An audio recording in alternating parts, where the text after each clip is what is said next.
Hey folks, in this video we're going to be working on some more advanced bluegrass guitar licks. This time we're focusing on licks that work in the key of C.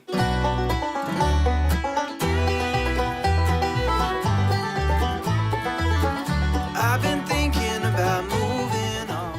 Alright, so I have 10 licks for you today. They're all 4 measures long, and they're all roughly divided up by which pentatonic boxes they either start in or ascend up to. So you should roughly get 2 licks for each position, but as you know, real life playing doesn't really exist in a single position, so the lines get pretty blurry.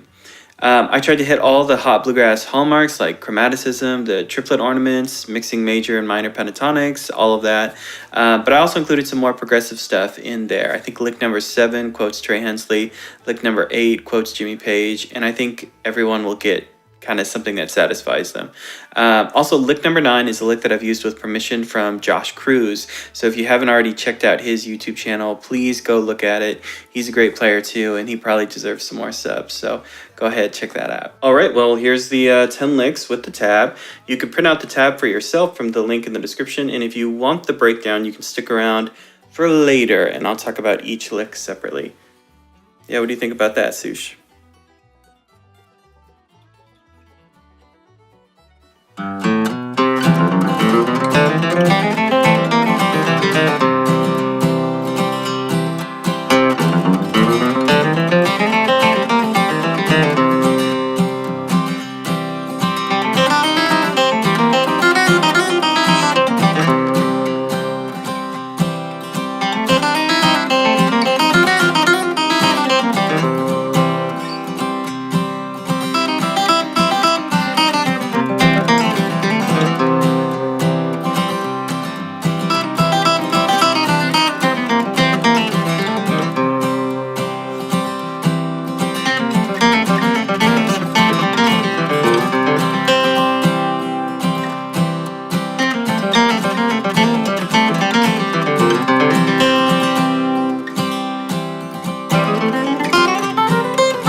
Alright, so here's the breakdown. This was the first lick.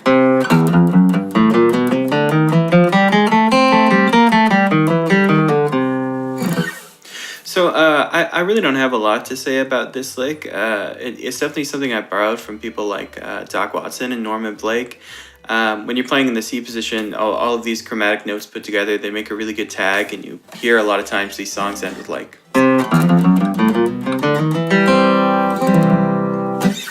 right, something like that. But in this case, I've turned it into a longer phrase, so the note choice doesn't really matter for those first 2 measures. It's just chromatic stuff. I'm basically starting at this C, and I'm trying to get to this C. That's it. Now for the second 2 measures, I'm playing the major pentatonic, but I'm adding that flat 7, and I'm adding that flat 3rd. It's, you know, pretty standard bluegrass stuff. You've all seen it before. Alright, our second lick was...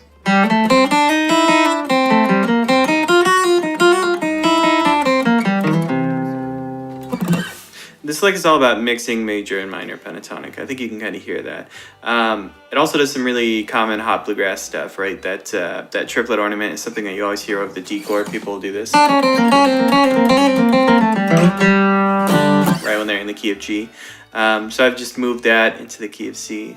So when you're playing licks like this, I think the big thing is that, you know, we're using 4 frets. We're going to be using our pinky, and it's really easy to lose track of which finger should go on which fret.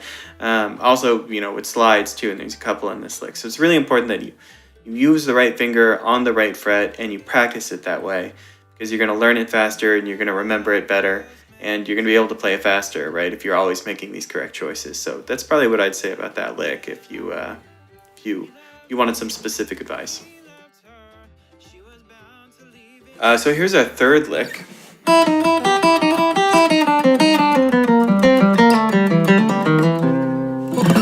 So this lick does 3 things in a row that are really good for getting the most out of a scale or any group of notes, right? We want to be able to sort of squeeze as much as we can out of it. In this case, our group of notes, right, is basically 5, 4, 3 on those 3 strings, right? So the first thing I do is I repeat, right? And that's measure 1. It's all about repetition. And I have 3 notes and I repeat them. Right, that's fine. That's good. That works. The second thing I do is I sequence, and that's actually measure 2, right? And basically I take my group of notes and I come up with a pattern and I apply it in different spots. So in this case I go, right, that's my sequence. It's 3 notes, this note on the lower string, and then back up. And I could do that all the way down on my strings if I wanted to.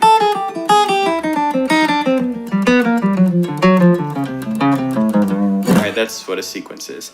They can be all sort of shapes and sizes, right? You could do anything you want. You could have like 4 or 5 notes in a row, and then you could, you know, go back 3 steps, right? However you wanted to do it, you could make it work. And the very last thing that I do in that lick is I go for blues, right? I do this rock step, I add a slide, right? It ends with basically a flat run backwards too. That's that whole lick. That's how I'm thinking. Cool, here's lick number 4.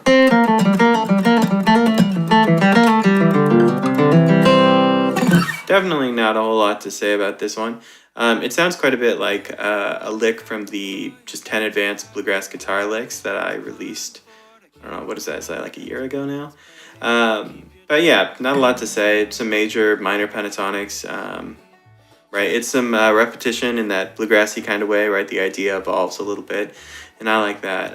I do that rock step again, I guess. But yeah, there you go. Lick 4 is easy. All right, here's lick 5.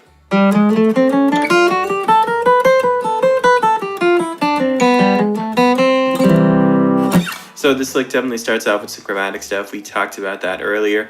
The really only difference for those, you know, first 2 measures is that I'm doing it all closed, so I'm not using any open strings. But for the second 2 measures, I'm switching to a totally different idea. In the bluegrass world, I keep hearing this term, or this word floating, to describe this kind of playing. Basically, all it means is that instead of playing a fretted note, if we have the opportunity, we play the open string that's that same note. So you can hear in that second half of that passage, let me find the moment, I have, right, and I could have played that fretted E note, but instead I played my open E string.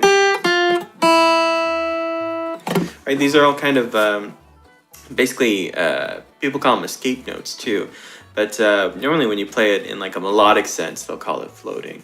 Now in this lick, I use it for the E string and I use the B string. If you want to talk about the G string, I actually do it later in these licks, and my video Descending the Neck is all about that. It's one of my most popular videos. You should check it out if you're interested in that. All right, so here's lick 6.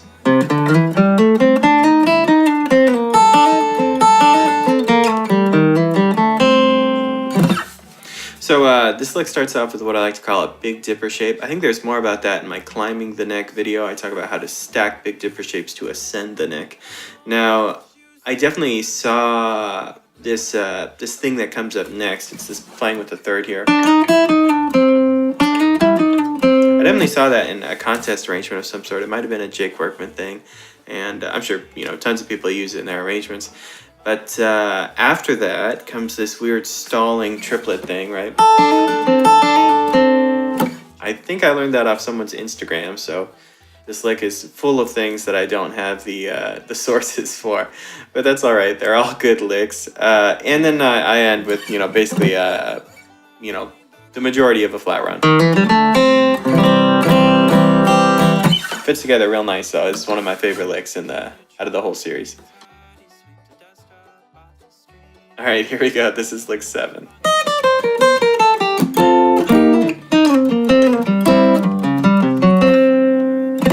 A very purposefully crazy lick. It is for the bold player, definitely.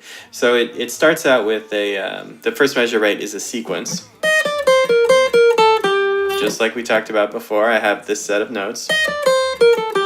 And I've created a pattern to go down them. After that, I'm doing these big double stop ideas. I guess triple stop, right? I got 3 notes in there. That's definitely a Tony Rice thing, so that's who I got that from. And then I use some slides to get down the neck. Another chord there. And then this little ending piece is something that Trey Hensley has been doing a lot. He's been doing all the time. And you'll see him in the middle of like... in the middle of like his Freeborn Man Institute, right? He'll toss it in. It's cool. It sounds really neat. You can use it to go up all your strings, of course. In this lick, I only use it on these. The idea being that I end on that C note. Cool. Here's lick number 8.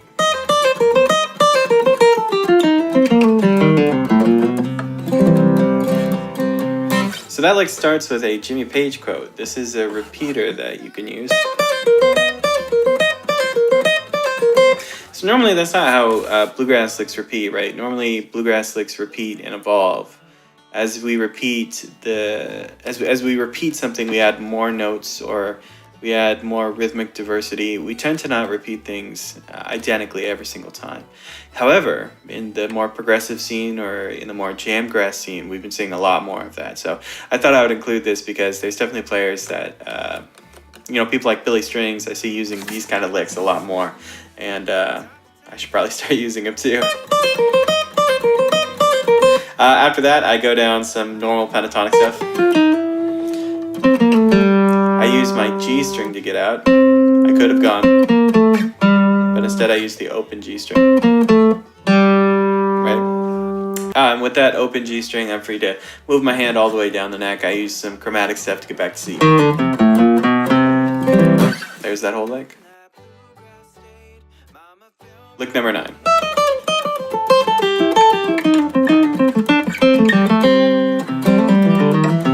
That is a lick that I ripped from fellow YouTuber Josh Cruz. The only part that I changed actually is the ending. I wanted it to sort of fit the form of all these other licks that I wrote. But yeah, it's almost note for note from one of his videos. He gave me permission to toss it in here. You should go check out his channel if you're interested. He's definitely got some really cool licks and some other things. I know he's got some performance videos. But yeah, go give him a sub. But yeah, super cool idea. Big descending run. I previously didn't really have one of those for C that I liked. And actually, after I learned his lick, it's how I wrote lick 10, which is just another really big descending line. I don't know if it's anything great or anything, but yeah, this is the next lick.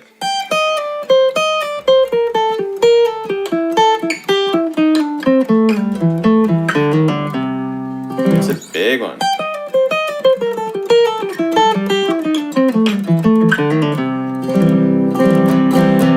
So yeah, it's just another big descending line like Josh's, and really it's an excuse to get out one more escape note idea this time, right? This time I'm escaping on my D string. Could have played that. Instead I play the open D string.